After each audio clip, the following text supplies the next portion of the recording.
Boruto's trump card for this upcoming arc has been revealed, as we're going to be breaking down every single person in this upcoming battle against Mamushi that is going to be key in allowing us to prevent the worst future from taking place.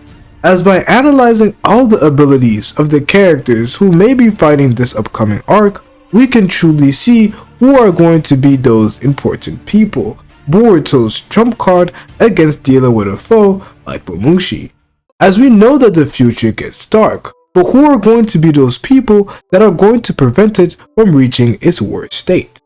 And the first person that we're going to be talking about, and that the last arc really dealt with, is Sarada.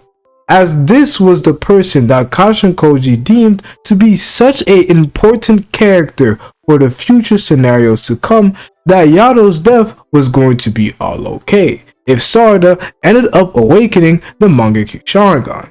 And that is what she did in that last arc. We saw her use her Orihime. At the current moment, we only know one of her Mangekyo Sharingan abilities, and we haven't even seen her use the Susanoo. But in this upcoming arc, I believe she is going to be an important character, simply due to her ability. The first thing that we have to deal with is Mamushi, and why Sarada's ability is going to be quite effective versus this type of opponent.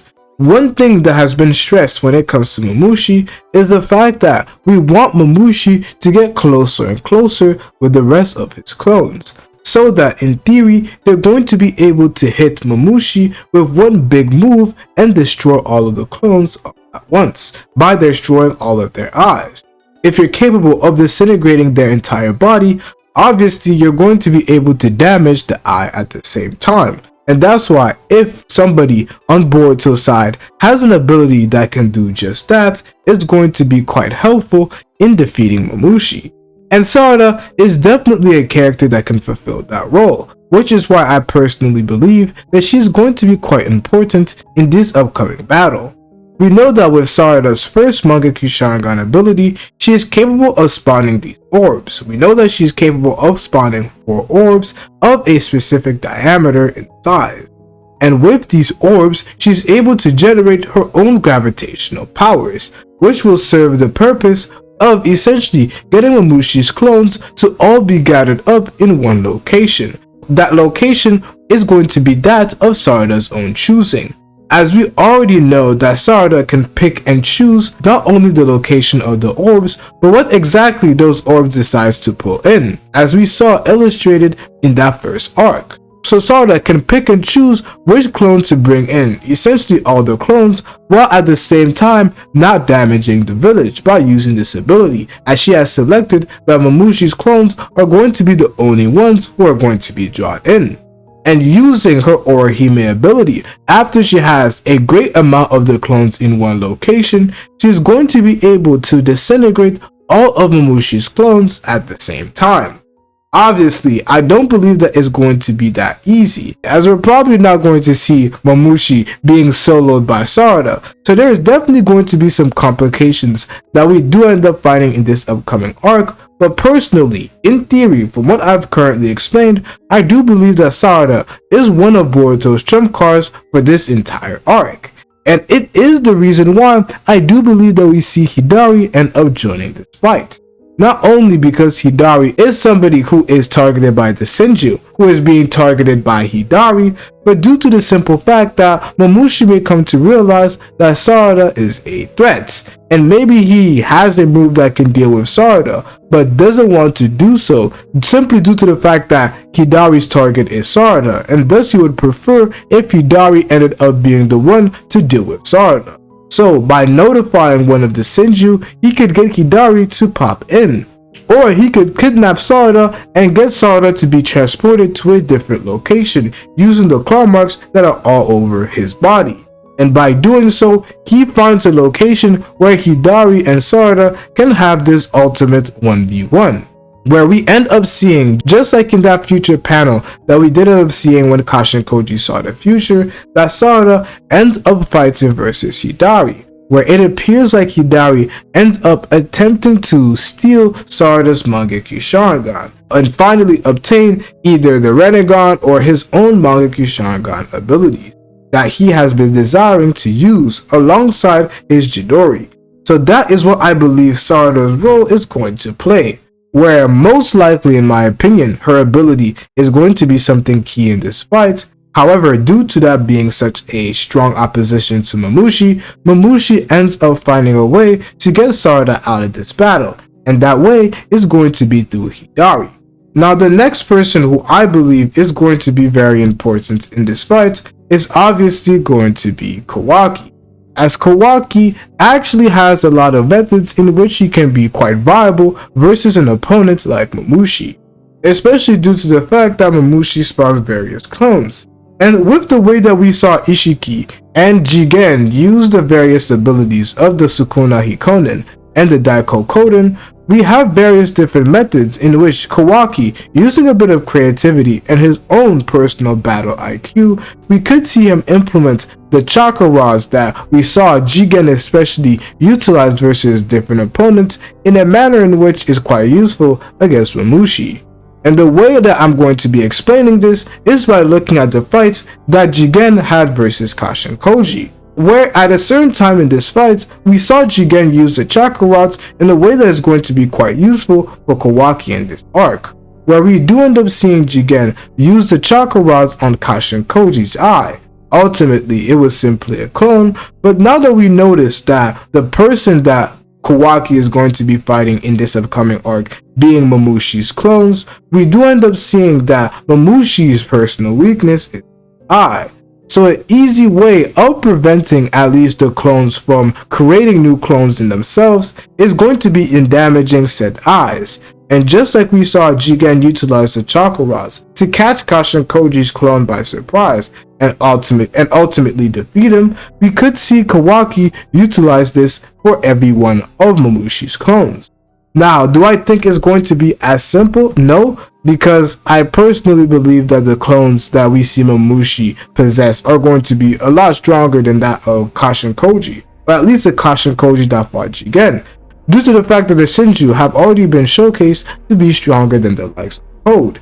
And one thing that is also being stressed is the fact that all of the clones are going to keep their level of power. So I don't necessarily think there's going to be a drastic difference in speed that could allow it to be as easy as it was for Jigen, but it's definitely something that the more and more Mamushi ends up multiplying, the more unintelligent he becomes, the easier it's going to be for Kawaki to catch these clones off guard, using such a simple ability and preventing them from being able to clone.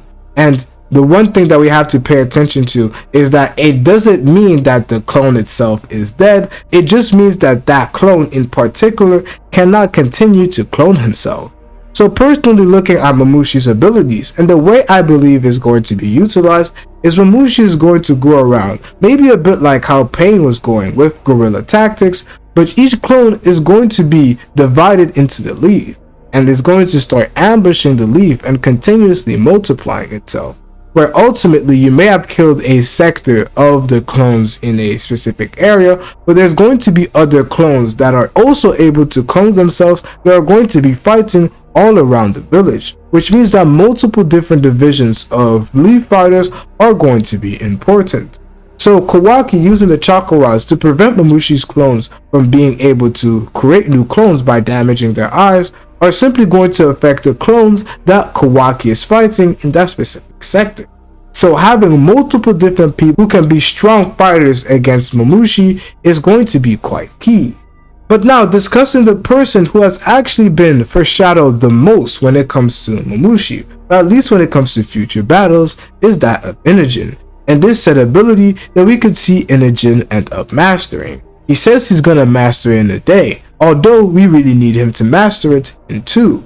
But what is going to be showcased from Inojin's ability is going to be something that is quite key to this upcoming arc, or at least maybe just against Jira.